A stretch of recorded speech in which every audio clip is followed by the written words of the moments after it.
Hello everyone, greetings dear. कैसे हैं बेटा आप सब? I hope you are all is well. तो आपकी वर्कशीट है बेटा शिक्षा निदेशालय राष्ट्रीय राजधानी क्षेत्र दिल्ली की वर्कशीट नंबर आपकी 33।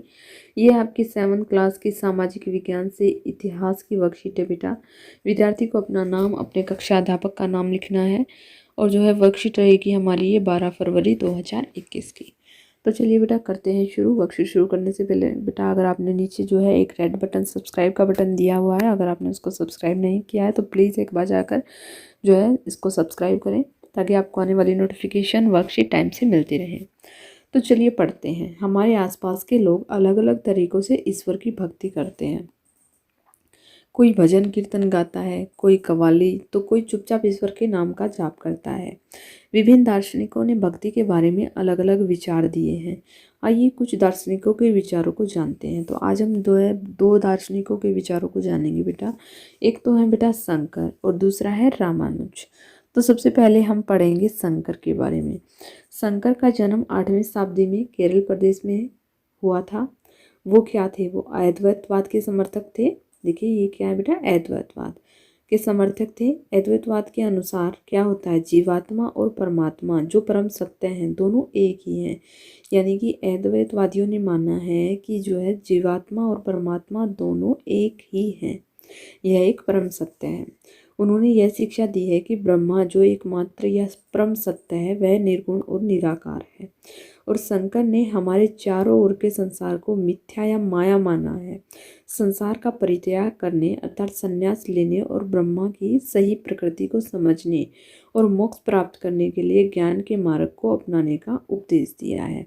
यानी कि उन्होंने जो है इस संसार में मोह माया और जो है संन्यास लेकर ब्रह्मा की सही प्रकृति को समझने के लिए, मोक्ष प्राप्ति करने के लिए ज्ञान के मार्ग को अपनाने का उपदेश दिया है। इसके बाद बेटा रामानुजाचार्य, इनके बारे में हम पढ़ते हैं। ये रामानुज जो हैं 11वीं शताब्दी में तमिलनाडु में पैदा हुए थे। और ये कहाँ, शंकर कहाँ पैदा हुए थे बेटा? केरल में। ये याद रखने की बातें हैं, ठीक है। दूसरा देखते हैं, रामानुजवाद ने विशिष्ट द्वैतवाद के सिद्धांत को प्रतिपादित किया था। तो शंकर ने किसके? अद्वैतवाद के। और रामानुजाचार्य ने जो है विशिष्ट द्वैतवाद के जो है सिद्धांत को प्रतिपादित किया।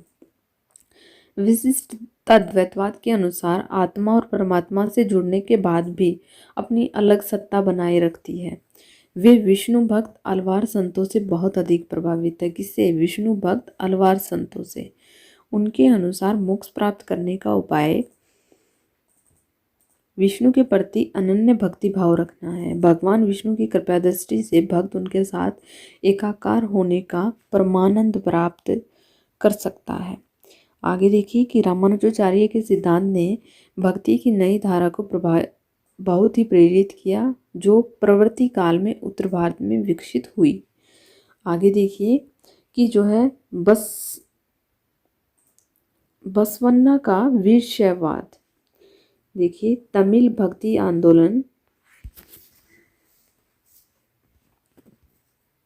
बरसवा का वीरशैववाद तमिल भक्ति आंदोलन और मंदिर पूजा के बीच संबंध के परिणाम स्वरूप जो प्रतिक्रिया हुई वह बसवन्ना और अलम्मा प्रभु और अकम्मा महादेवी जैसे उसके साथियों द्वारा प्रारंभ किए गए वीरशैववाद आंदोलन में स्पष्ट दिखलाई देती है।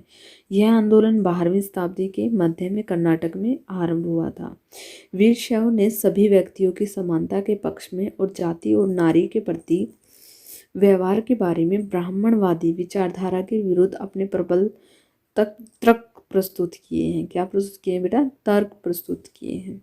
वे सभी प्रकार के कर्मकांडों और मूर्ति पूजा के विरोधी थे। तो जो है बसवन्ना के वीरशैववाद थे वो कर्मकांडों और मूर्ति पूजा के विरोधी थे। आगे देखिए दर्शन शास्त्र। दर्शन शास्त्र जीवन के अर्थ व मतों से संबंधित विचारों का अध्ययन दर्शन शास्त्र कहलाता है। दार्शनिक कौन होते हैं? दार्शनिक शब्द फिलोसफ शब्द से आया है जिसका अर्थ है ज्ञान से प्रेम करने वाले। फिलोसफ शब्द से आया है जिसका अर्थ होता है ज्ञान से प्रेम करने वाले। और कर्मकांड का अर्थ होता है बेटा पूजा, यज्ञ आदि से संबंधित धार्मिक कर्म। तो आगे देखिए यहाँ पर तो हमने पढ़ लिया वर्कशीट। अब दी गई है बेटा आपकी गतिविधि यानी कि एक्टिविटी। पहली क्या है कि शंकर और रामानुज के विचारों के बारे में कुछ और पता लगाने का प्रयत्न कीजिए।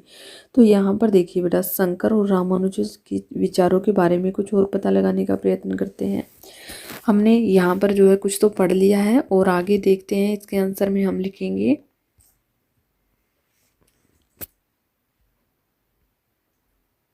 देखिए बेटा, उनका जन्म जो है 8वीं शताब्दी में केरल में हुआ था।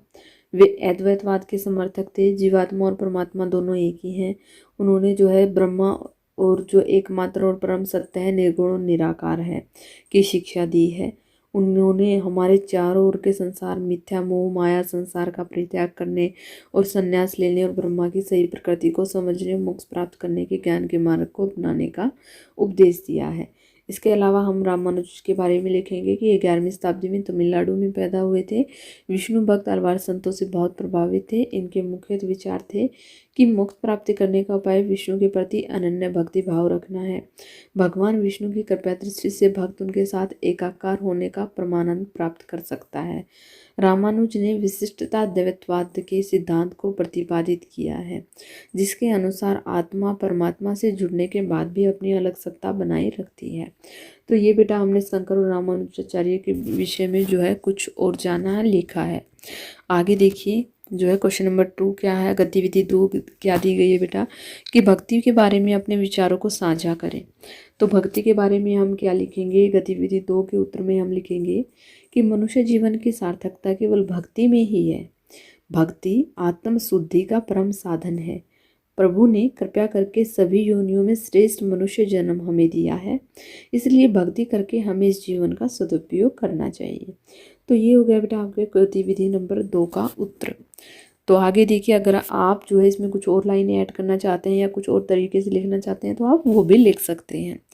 आगे देखिए क्वेश्चन नंबर 3 आगे क्या दिया गया है। आगे बेटा दिए गए हैं वर्कशीट के बेस पर प्रश्नों के उत्तर दीजिए। पहला प्रश्न हमारा, शंकर किसके समर्थक थे। किसके समर्थक थे बेटा, यहाँ पर हम लिखेंगे अद्वैतवाद के। ठीक है। रामानुज किससे बहुत प्रभावित थे। रामानुज जो है किससे बहुत प्रभावित थे, अलवार संतों से बहुत, विष्णु भक्त के अलवार संतों से बहुत अधिक प्रभावित थे। वीर शैववाद मत के समर्थक कौन कौन है। तो चलिए इनके प्रश्न उत्तर कर लेते हैं बेटा। सबसे पहले प्रश्न है कि उत्तर है कि शंकर जो है किसके समर्थक थे, अद्वैतवाद के। ठीक है। उसका बाद दूसरा प्रश्न था हमारा कि जो है रामानुज किससे बहुत अधिक प्रभावित थे, तो वो विष्णु भक्त अलवार संतों से बहुत अधिक प्रभावित थे। ठीक है। प्रश्न नंबर 3 है कि जो है वीरशैववाद के समर्थक कौन थे। बसवन्ना, अल्लामा प्रभु और अक्कम्मा महादेवी वीरशैववाद मत के समर्थक थे। ठीक है। ये हो गया हमारे क्वेश्चन नंबर 3 का आंसर। अब देखते हैं हम क्वेश्चन नंबर 4 क्या दिया गया है। जाति के प्रति वीरशैव का दृष्टिकोण कैसा था। तो देखिए बेटे हमने लिखा है कि हम इसका उत्तर लिखेंगे, क्वेश्चन नंबर 4 का आंसर लिखेंगे हम कि वीरशैव ने सभी व्यक्तियों की समानता के पक्ष में और जाति तथा नारी के प्रति व्यवहार के बारे में ब्राह्मणवादी विचारधारा के विरुद्ध अपने प्रबल तर्क प्रस्तुत किए हैं। तो ये हो गया बेटा हमारा यहाँ से यहाँ तक क्वेश्चन नंबर 4 का आंसर। ठीक है। आगे देखिए, अद्वैतवाद और विशिष्ट अद्वैतवाद से किस प्रकार भिन्न है। देखिए हम यहाँ पर लिखेंगे बेटा क्वेश्चन नंबर 5 का आंसर। हमारे क्वेश्चन नंबर 5 का आंसर हम लिखेंगे कि देखिए अद्वैतवाद के अनुसार जीवात्मा और परमात्मा जो परम सत्य है दोनों एक ही हैं। हम ये वाला लिखेंगे एक तो, और जो है दूसरा हम लिखेंगे कि विशिष्टाद्वैतवाद जो है के अनुसार आत्मा और परमात्मा से जुड़ने के बाद भी अपनी अलग सत्ता बनाए रखती है। तो ये वाला और ये वाले, ये दोनों ही जो ब्लैंक में जो सर्कल में लगाए हैं बेटा, वो वाला हम जो है क्वेश्चन नंबर 5 के आंसर लिखेंगे। ठीक है। यहाँ पर होती है बेटा आपकी वर्कशीट कंप्लीट। आई होप आपको समझ में आ गई होगी। अगर आपको वीडियो अच्छी लगी तो please like share and subscribe करना ना भूलें। थैंक यू बेटा, थैंक्स फॉर वॉचिंग।